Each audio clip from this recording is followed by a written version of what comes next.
Hola, buenas noches. Hoy 2 de octubre del 2017, desde las instalaciones del Colegio en la ciudad de estamos en el aula virtual y es un placer estar con ustedes y también con nuestro invitado, el cual viene a compartirnos conocimientos muy interesantes para la práctica en nuestra consulta diaria. Les recordamos registrarse para sus puntos de educación continua y mandar sus preguntas para que sean respondidas también por nuestro invitado. También les queremos recordar que tendremos nuestro congreso en Acapulco con el tema de la cultura de la odontología y ya se pueden ir inscribiendo y tomando las fechas adecuadas, hablando al Colegio Nacional de Cirujanos Dentistas. Pues bueno, es un honor y privilegio contar con la presencia de tan importante persona, el doctor Alejandro Juárez Saavedra, especialista en ortodoncia. Me tomaré unos minutos de su plática para leer un pequeño resumen de su currículum.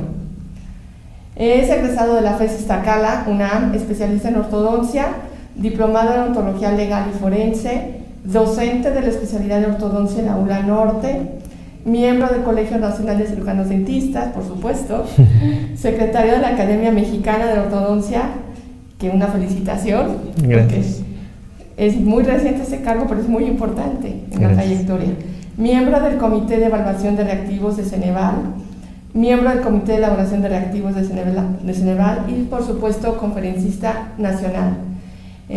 Doctor, platíquenos un poquito del tema del cual nos va a hablar. Ok, miren, aquí la idea principal en hablar de este tema es porque yo siento como que estamos enfocados en diagnosticar pacientes con cefalometrías que no están hechas a nuestra raza.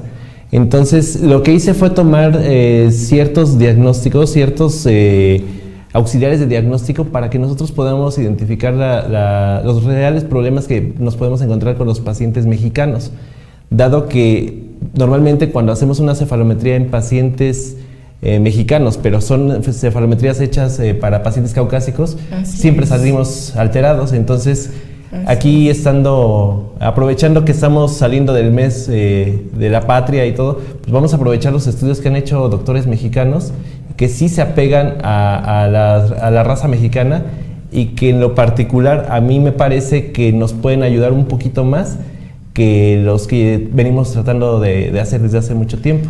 Claro, entonces digamos que el tema que nos va a hablar es diagnóstico ortodóntico en pacientes mexicanos. Y esto suena muy interesante, ya que como tú nos comentas, todas las medidas que tenemos no son mexicanas. Claro. Entonces, qué bueno que ya existe ahora este estándar y se puede comparar. Pues es muy interesante esta plática y esperemos que nos estén viendo muchas personas porque realmente pues somos mexicanos. Sí, claro. Y no nos podemos comparar a nadie en el mundo. Claro. Nuestras características son totalmente diferentes. Sí, eso no quiere decir que los estudios que ya se venían haciendo estén mal. La verdad, han estado tan bien que los hemos usado y nos funcionan.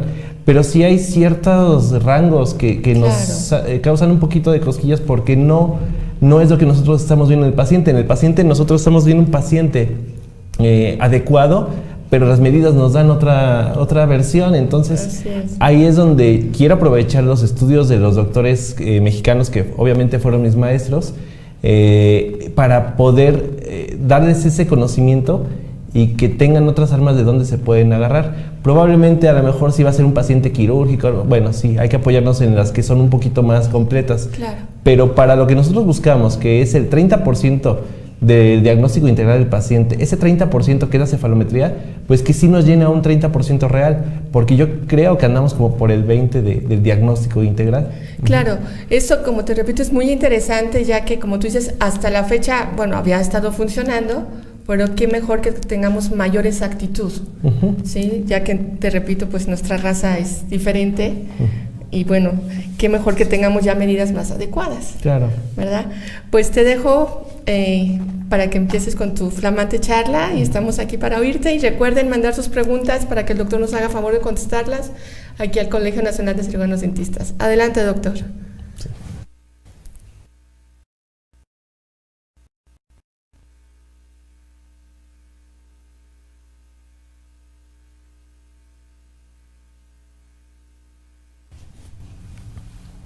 Bueno, pues quiero agradecer al Colegio Nacional de Cirujanos Dentistas, que siempre me ha apoyado, obviamente a la Academia Mexicana de Ortodoncia, en la cual puedo presumir, soy secretario, y pues ya me hicieron una breve presentación, nada más cabe mencionar, repito mi nombre, soy el doctor Alejandro Juárez Saavedra, especialista en ortodoncia y actual coordinador del posgrado de ortodoncia en la Universidad Latinoamericana Campus Norte, y soy egresado en todo de la UNAM, de la Facultad de Estudios Superiores Iztacala.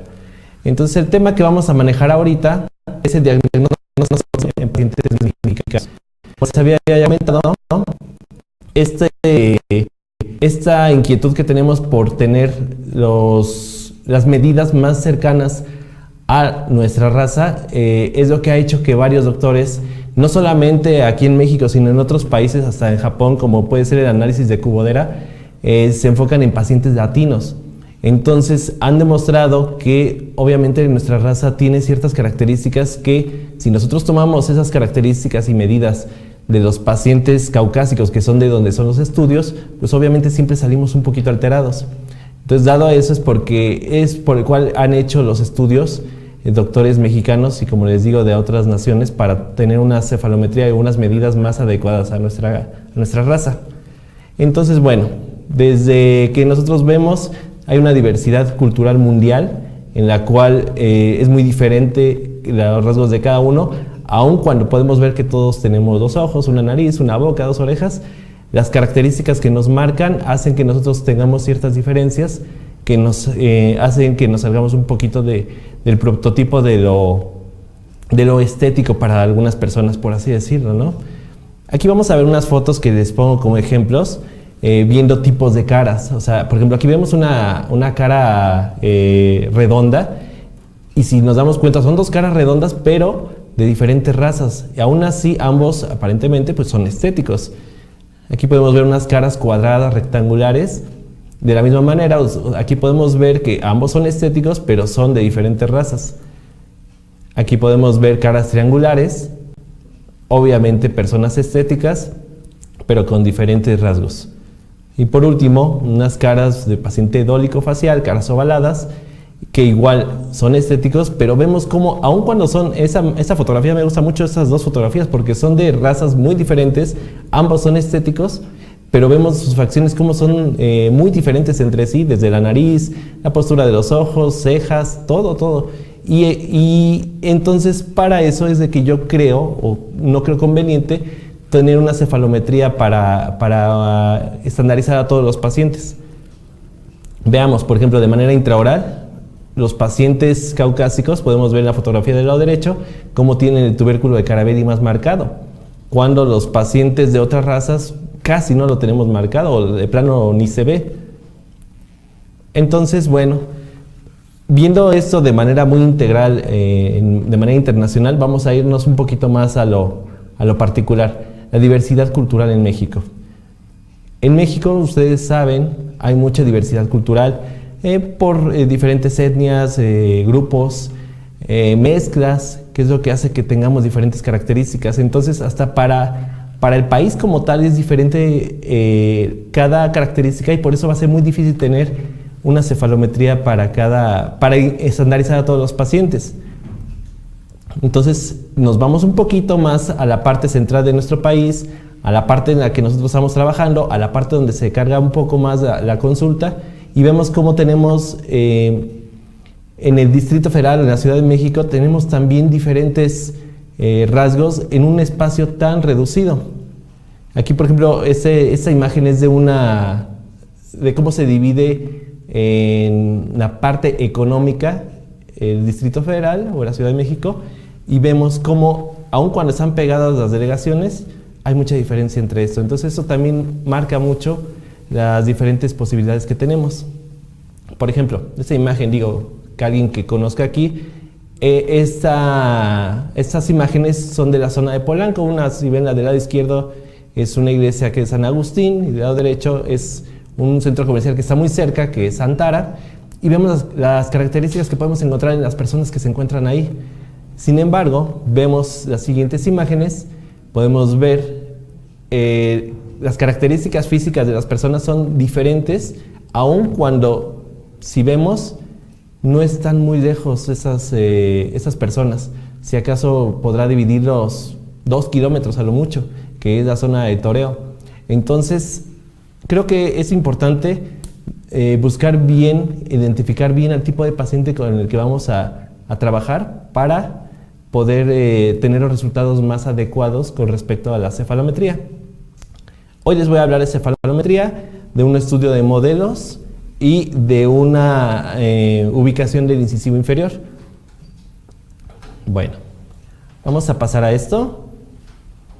Vamos a ver la cefalometría de la UNAM, elaborada por el doctor Alfredo Garcilaso, el cual no tengo el gusto de conocer, conozco al doctor asesor del caso, que es el doctor Mario Katahiri, fue mi maestro, es mi maestro, y él llevó de la mano ese estudio para lograr una cefalometría que es para pacientes de esta zona, del estado en el cual nosotros residimos, que es la Ciudad de México.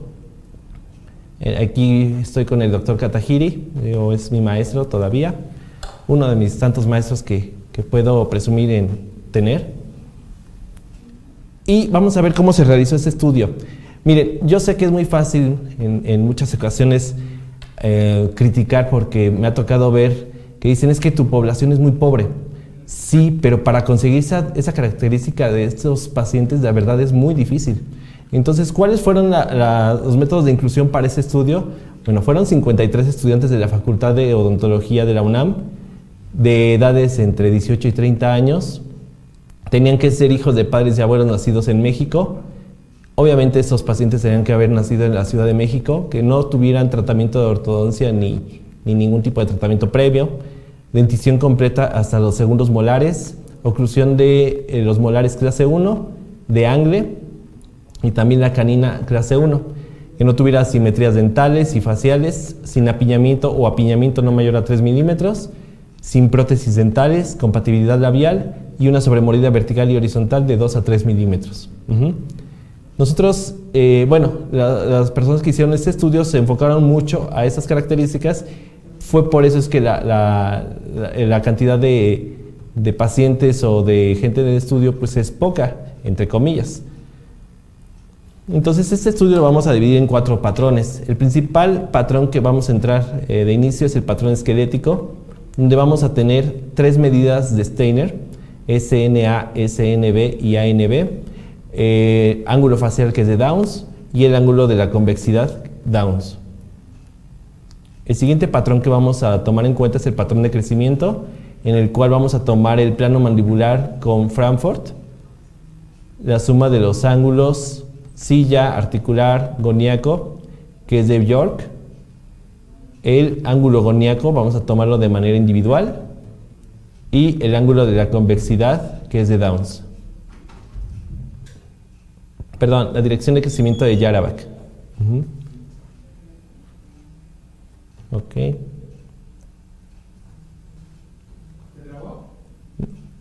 ¿No? Ok, el siguiente patrón que vamos a ver es el patrón dental. Vamos a tomar del plano silla nación al incisivo superior, el incisivo inferior con el plano mandibular, el famoso IMPA. El primero es de Yarabak, este que les acabo de mencionar es de Tweed, y el ángulo interincisal, que es de Downs. Y por último, patrón de tejidos blandos, donde vamos a tratar.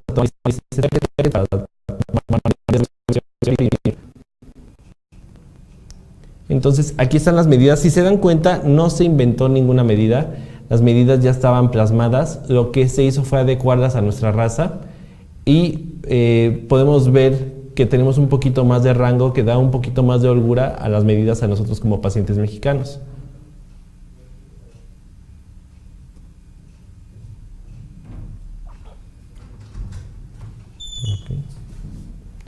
Ok, aquí podemos ver el polígono que poco a poco les voy a ir explicando más adelante, en el cual vamos a ver las medidas y ahí vamos a ir asentando los datos. El asentar los datos nos ayuda para que de una manera más práctica le podamos explicar al paciente, o en este caso a su tutor o papá, mamá, podamos nosotros explicar cómo es que respecto a las características.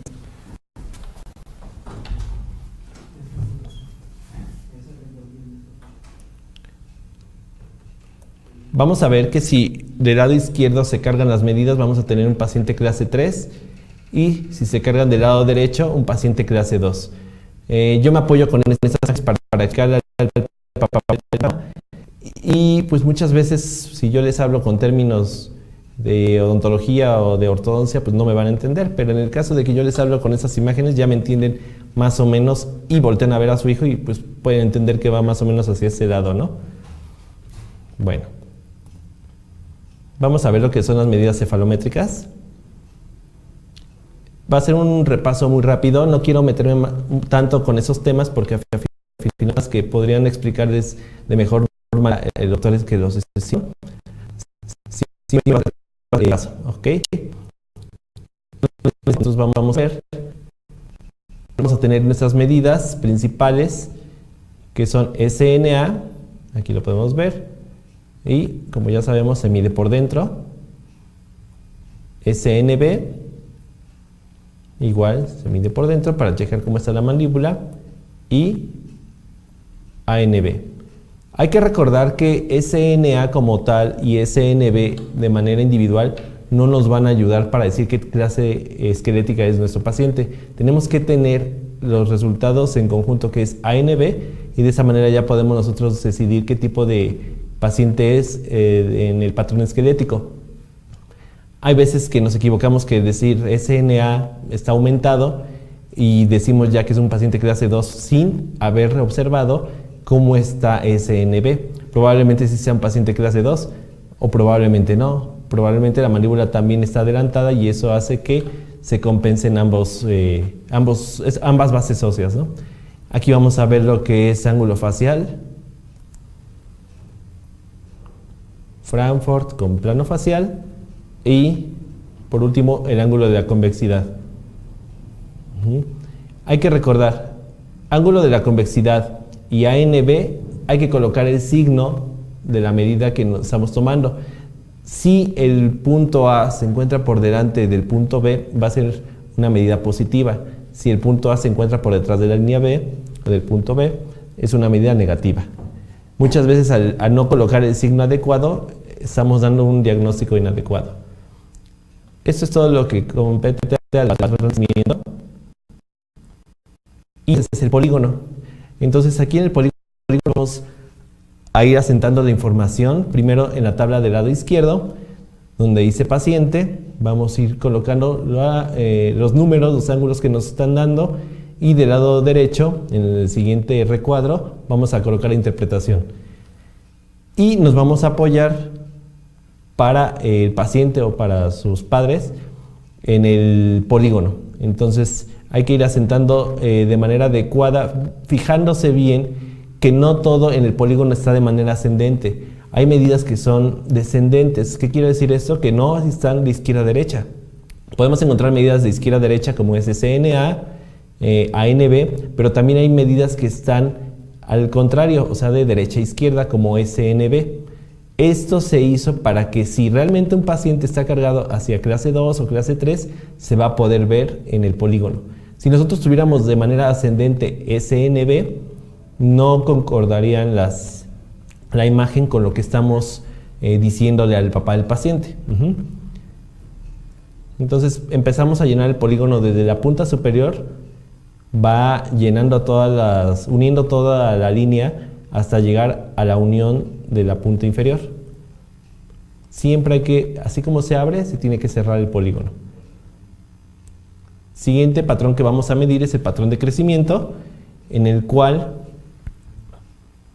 vamos a tener el plano mandibular con Frankfurt. Casi nunca lo vamos a hacer que dentro de la misma radiografía se crucen, entonces vamos a tener que trasladar la imagen, la línea, hacia el plano de Frankfurt y ahí hacemos la medida en la parte interna.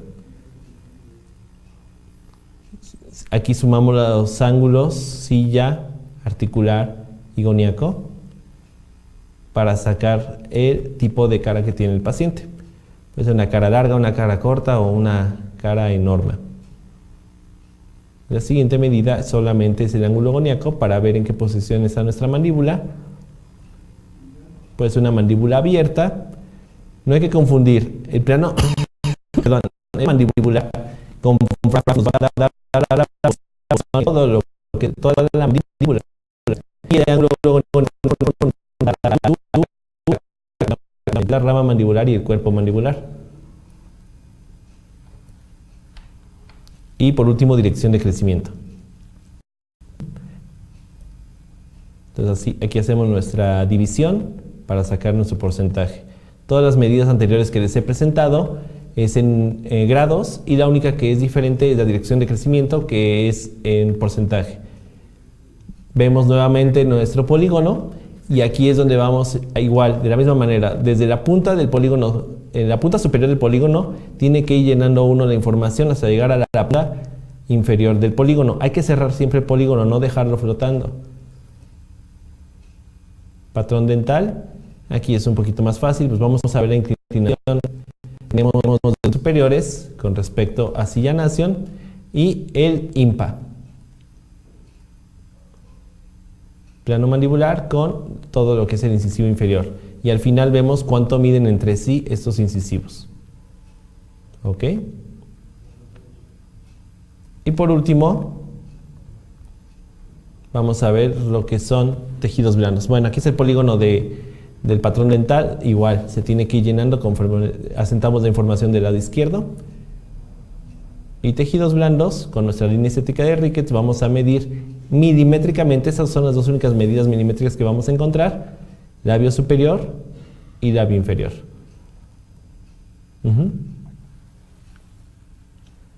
Entonces, a grosso modo, si se dan cuenta, no es una cefalometría muy cargada de información, pero que nos da los datos adecuados, mínimos adecuados, para poder nosotros diagnosticar de manera adecuada a un paciente de raza mexicana.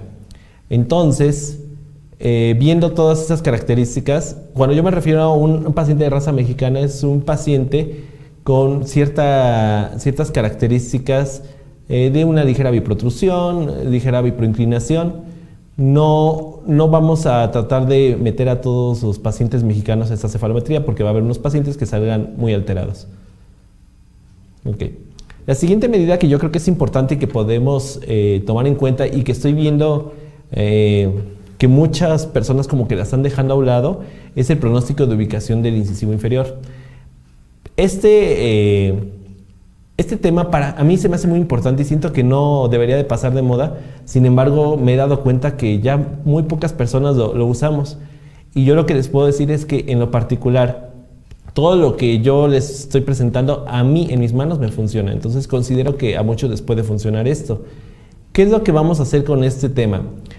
Mediante la línea de APG, la línea APG que yo siempre les recomiendo, les digo en clase que la tracen en rojo, de la cefalometría, vamos a obtener una predicción de dónde quedarían los bordes incisales de nuestro incisivo inferior al final el tratamiento, considerando que no vamos a hacer ninguna extracción, ningún desgaste de tejido dentario. Entonces, ya con eso podemos tener resultados adecuados.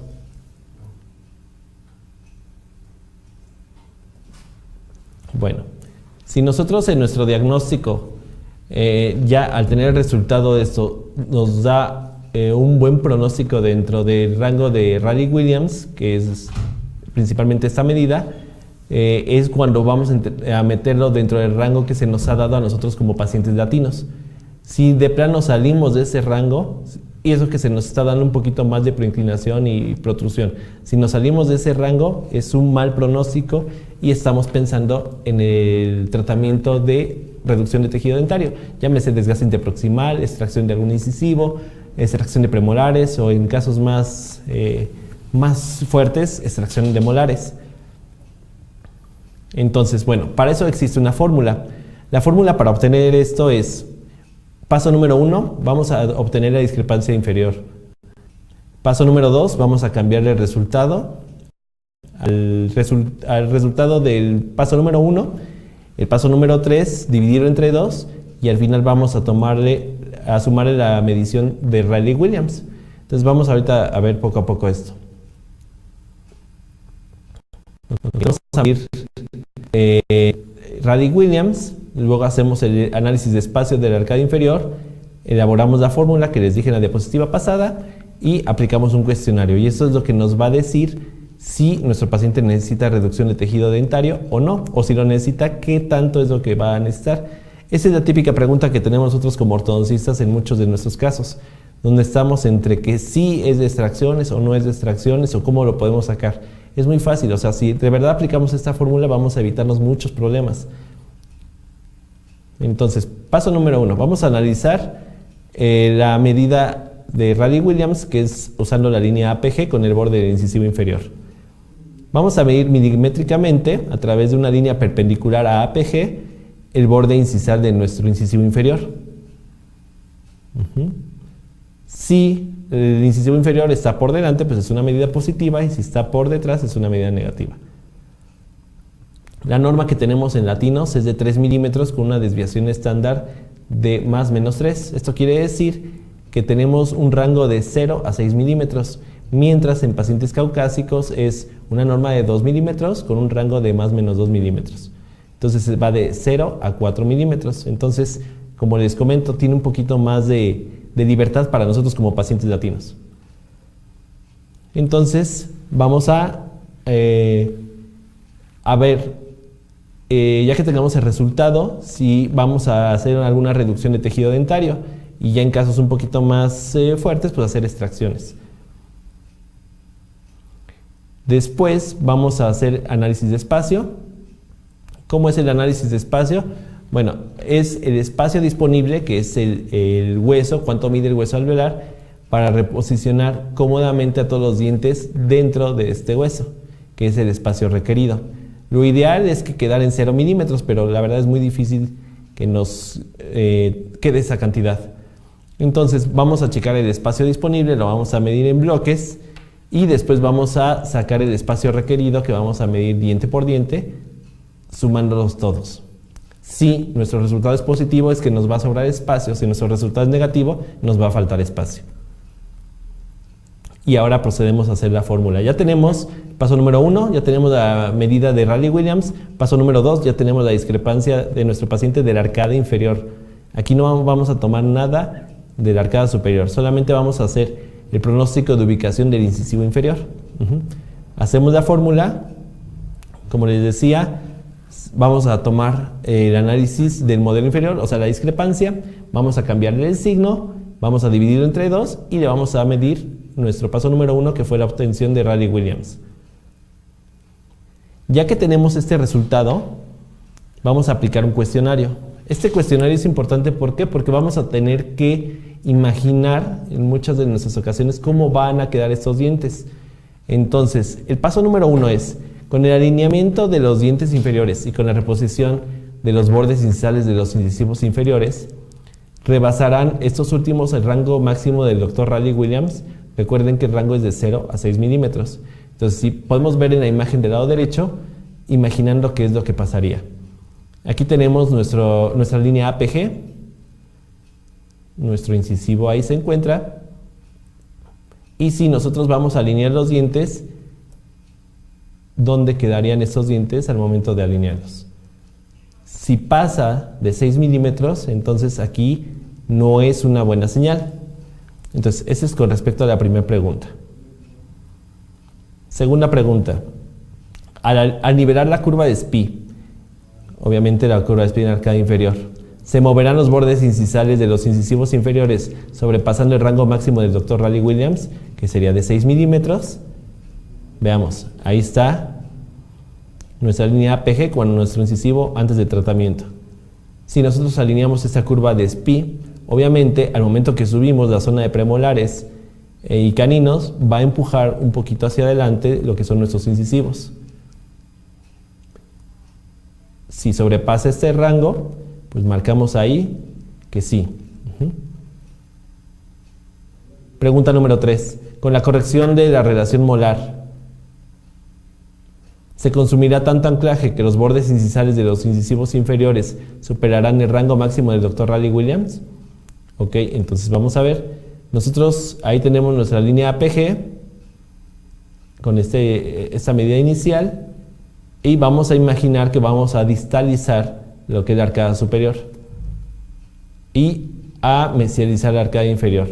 Eso obviamente a futuro nos va a cambiar la línea APG y vamos a ver dónde van a quedar nuestros incisivos. Si superan el rango de 0 a 6 milímetros, entonces hay que anotarlo aquí. Sí, y si no, pues nada más marcamos no. Cuarta pregunta.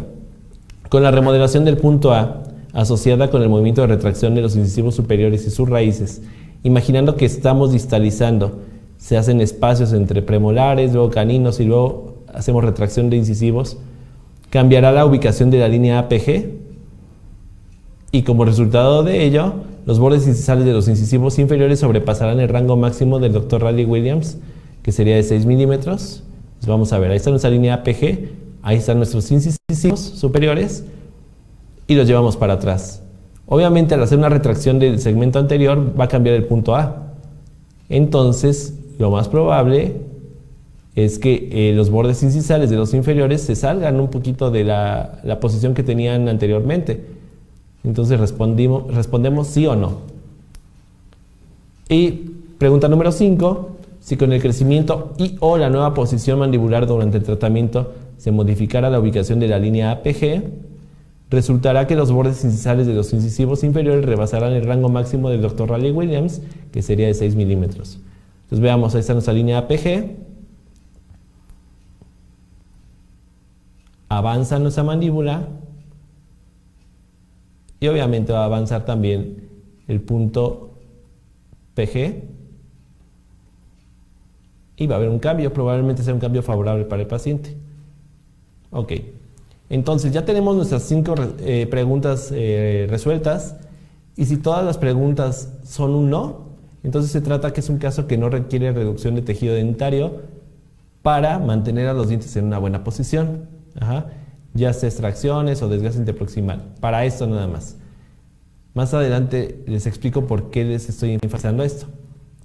Pero si con solamente una pregunta que sí se responda sí, entonces ya estamos nosotros haciendo una predicción de que en este caso necesitamos una reducción de tejido dentario, como les había comentado, puede ser desgaste interproximal, lo más leve, extracciones de algún incisivo inferior, extracciones de premolares o extracciones de molares.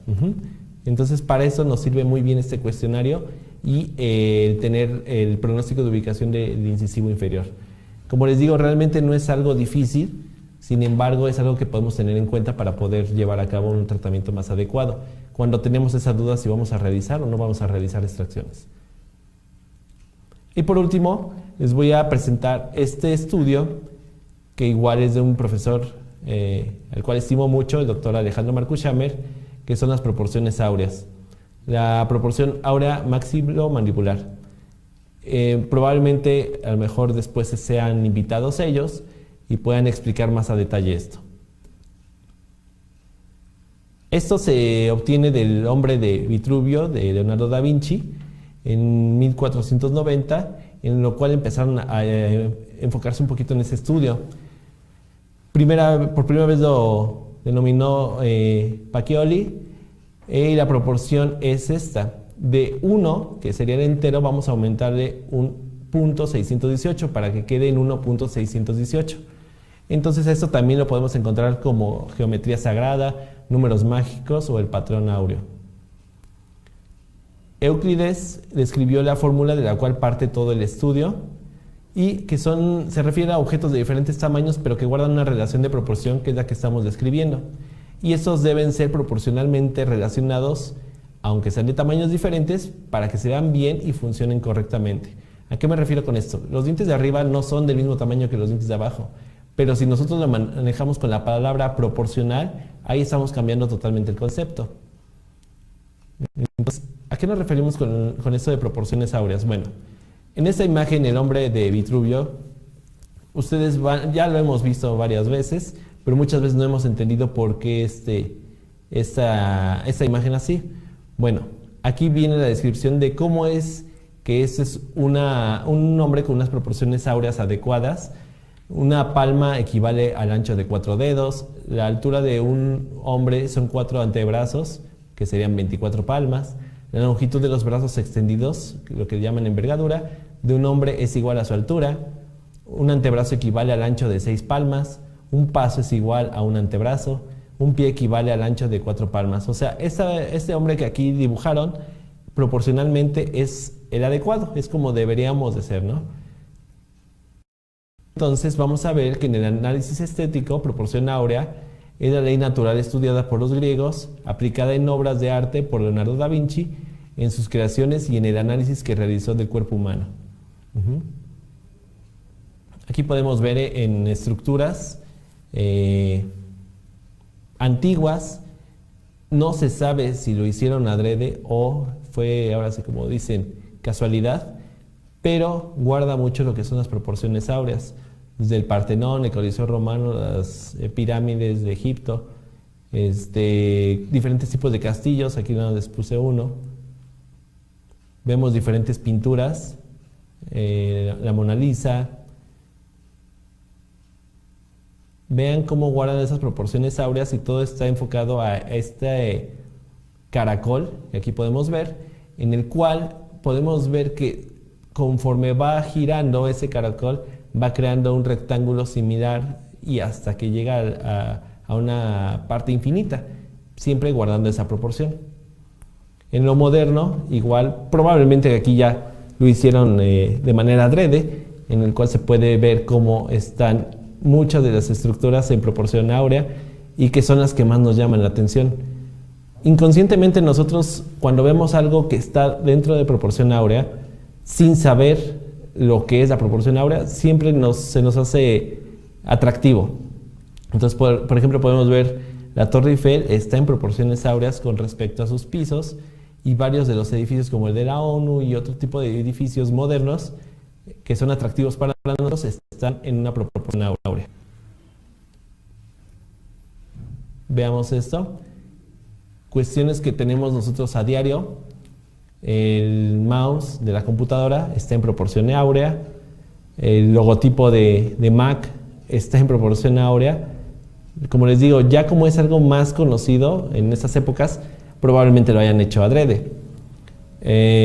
Coches que para nosotros son estéticamente bellos están en proporciones áureas, y algo muy importante que la mercadotecnia nos batalla mucho con esto es las tarjetas de crédito. Y las tarjetas de crédito están en una proporción áurea en el cual, si ustedes hacen una división de 86 entre 54, les tiene que dar 1.618, que es la parte que estamos manejando. Si la tarjeta de crédito fuera de otra proporción, de otra figura, lo más probable es que no sea tan atractiva como lo son hasta el momento. Entonces, vamos a ver que en la naturaleza también podemos encontrar esas proporciones áureas.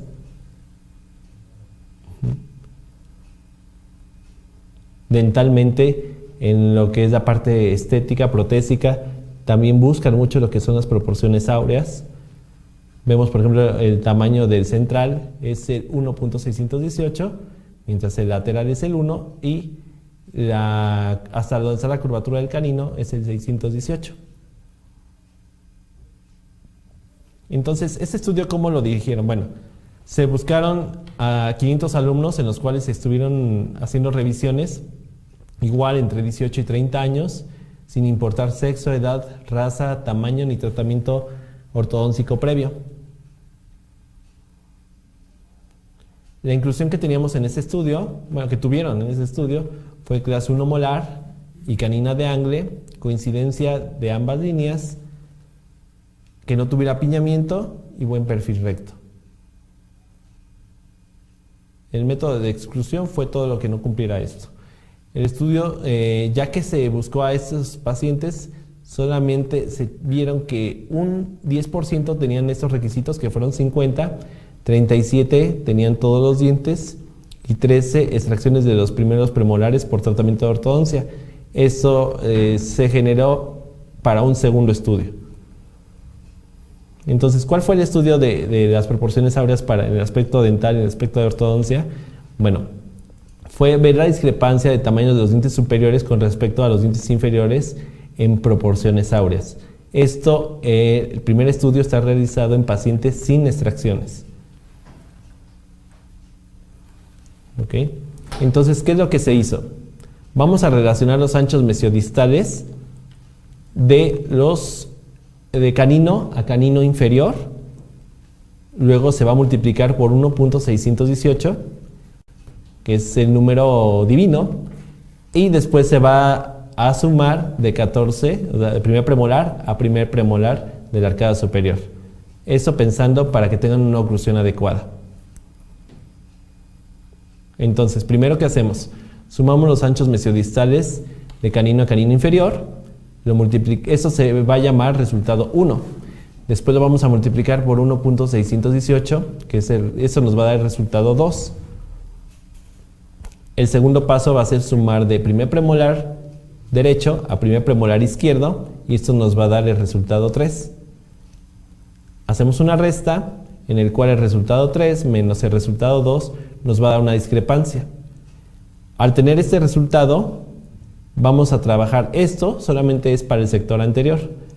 Si tenemos una norma que es de 3 milímetros positivo, con una desviación estándar de más o menos 1.5 milímetros. ¿Qué quiere decir esto? Que tenemos un rango de más 1.5 a más 4.5. Si el resultado es positivo, estamos pensando que tenemos dentro de ese rango una sobremordida vertical del 20%. Yo se los explico normalmente en clase, que es como si fuera una tapa de Nescafé con un frasco de Nescafé. Tenemos que tener esa tapa de Nescafé ligeramente más grande para que exista una oclusión adecuada. Hay que recordar que la manera en que como nosotros masticamos no es borde a borde, como muchos pacientes piensan cuando vamos llevando a cabo su tratamiento, sino hay que explicarles que es un cizallamiento la manera como nosotros cortamos, igual al de las tijeras. Entonces, si nosotros tenemos un resultado bueno, me voy a regresar un poquito. Si nosotros tenemos un resultado positivo exagerado, estamos hablando de una mordida profunda, ¿sí? En el cual la tapa del Nescafé es más grande que el frasco. Si nosotros nos da un resultado negativo, quiere decir que puede ser desde una mordida borde a borde, que va más cargado a un resultado de 0, o si de plano es muy negativo, vamos a tener diastemas superiores con trauma oclusal o una mordida cruzada anterior. Entonces, eso es con respecto a... Ya viéndolo lo que es vamos a relacionar los anchos mesiodistales de los dientes 4, 5 y 6 inferiores con los dientes 3, 4, 5, 6 y 7 superiores. Por eso, desde un inicio, cuando yo lo estoy viendo con mis alumnos, les pido que desde un inicio midan de 7 a 7 superior. Aunque para hacer la discrepancia no tomamos en cuenta los 7. El primer paso es medir los 3 dientes inferiores, que es primer premolar, segundo premolar y primer molar. Si vamos a trabajar derecho, solamente los del lado derecho. Y a eso le vamos a llamar resultado 1. Después lo vamos a multiplicar por 1.618, nos va a dar el resultado 2. El segundo paso va a ser medir en la arcada superior del mismo lado del que empezamos a trabajar, canino, primer premolar, segundo premolar, primer molar y segundo molar, y esto nos va a dar el resultado 3. Ya que tenemos este resultado, vamos a hacer la resta igual que en el sector anterior, resultado 3 menos el resultado 2, y esto nos va a dar una discrepancia. La norma que tenemos es 1 milímetro con una desviación estándar de más o menos 1.5 milímetros. ¿Esto qué quiere decir? Que tenemos un rango de menos 0.5 a más 2.5. Si nosotros encontramos esa medida dentro de este rango, pues se puede decir que es algo normal. Pero si es muy positivo, si es un positivo exagerado, tenemos una tendencia a una mordida telescópica en la arcada, obviamente en la arcada, en el lado en el que estamos haciendo esas medidas. Y si es una medida negativa, entonces estamos pensando que tenemos una mordida ya sea cúspide a cúspide o se nos está por el tejido de dentro. Yo me apoyo con esta tabla en la cual marco bien lo que son los tres patrones que yo estoy buscando, que es el anterior, posterior derecho y posterior izquierdo, y junto con mi norma y desviación estándar, anoto lo que es la medida del paciente y a un costado coloco cuál es mi interpretación. Entonces, teniendo nosotros estos resultados, podemos nosotros decidir si vamos a hacer desgaste interproximal por proporciones áureas. Por eso es que yo les había comentado que cuando hacemos el pronóstico de ubicación del incisivo inferior, nos va a dar una medida y nos va a dar una idea de que probablemente no tengamos que hacer ni desgaste interproximal, porque a lo mejor no sale dentro del rango de 0 a 6 milímetros. Ese incisivo inferior no sobrepasa esa cantidad. Pero si en proporciones áureas nos está marcando que no están en proporción los dientes superiores con los inferiores, entonces probablemente tengamos que hacer algún tipo de desgaste interproximal para hacer competentes los dientes de la arcada superior con los de la arcada inferior. Por eso es importante tener todos estos análisis que nos llevan de la mano a tener un diagnóstico total. Bueno, les quiero agradecer estos 3 análisis que les estoy presentando. Como les comento, no los hice, los hicieron profesores míos de la mano con otros estudiantes. Sin embargo, se ha demostrado que tienen muy buenos resultados y que si nosotros los aplicamos de manera correcta, se pueden acercar mucho a lo que son las medidas de pacientes como nosotros, pacientes mexicanos. Son auxiliares, probablemente tengamos que usar otros, pero con esto nos podemos apoyar mucho en los estudios que se están haciendo aquí en México. He escuchado del doctor Pérez, su cefalometría, la desconozco, pero también hay que apoyar ese tipo de estudios que son los que están enfocados más a lo que es nuestra raza. Entonces agradezco mucho esta invitación y si tienen alguna duda o pregunta, pues la pueden hacer llegar. Gracias.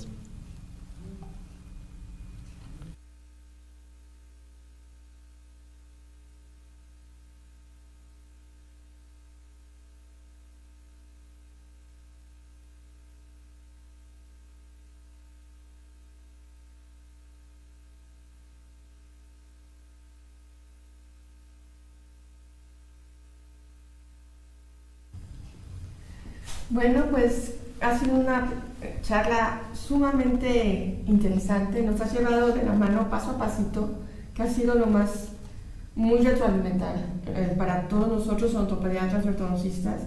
Y bueno, tienes saludos desde Sonora, la doctora María Luisa Juárez, desde Oaxaca, el doctor Manuel Canseco, San Luis Potosí, el doctor Pedro Gudiño. Y bueno, yo creo que algunas preguntas que nuestros cibernautas nos van a hacer llegar es, por ejemplo, lo importante que es este punto APG. La verdad que si tú llegas a conocer bien este punto, creo que puedes manejar todo lo que nos estás explicando. Como decía el doctor Pedro Gudiño, el punto SMA y SNB, pues es pregunta de examen. Si no los localizan, no puedes seguir localizando lo demás. Y bueno, esto nos lleva a un conocimiento de todo lo que tú nos has dado, desde una discrepancia inferior, que es una discrepancia inferior, cómo sumamente interesantes.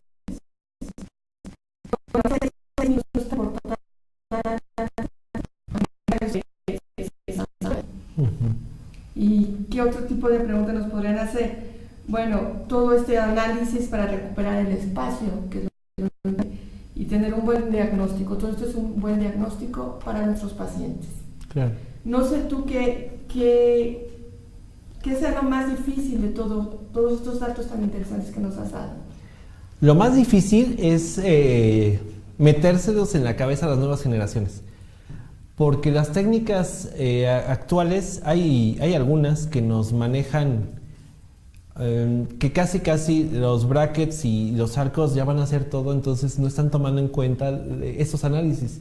Claro. Y yo estos análisis los he visto en doctores pues ya de edad más avanzada, entonces ahí es donde luego hasta me han hecho comentarios, es que tú estás chapado a la antigua, pero les he dicho que esto realmente es funcional, porque si llevamos esos estudios a la práctica, realmente nos va a dar un resultado de dónde vamos a dejar nuestros dientes, líneas que probablemente van a ser muy funcionales, y todo, sumando toda esta información, es lo que nos va a dar un diagnóstico más acertado y nos va a presentar más como ortodoncistas.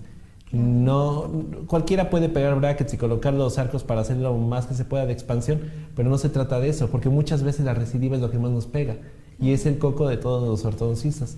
Entonces el buscar que los dientes queden en el centro del hueso, que es la parte importante, y en una raza mexicana que tenemos nuestras características, nuestras bases óseas son diferentes, entonces yo creo que eso nos puede ayudar bastante y encaminar más a los que se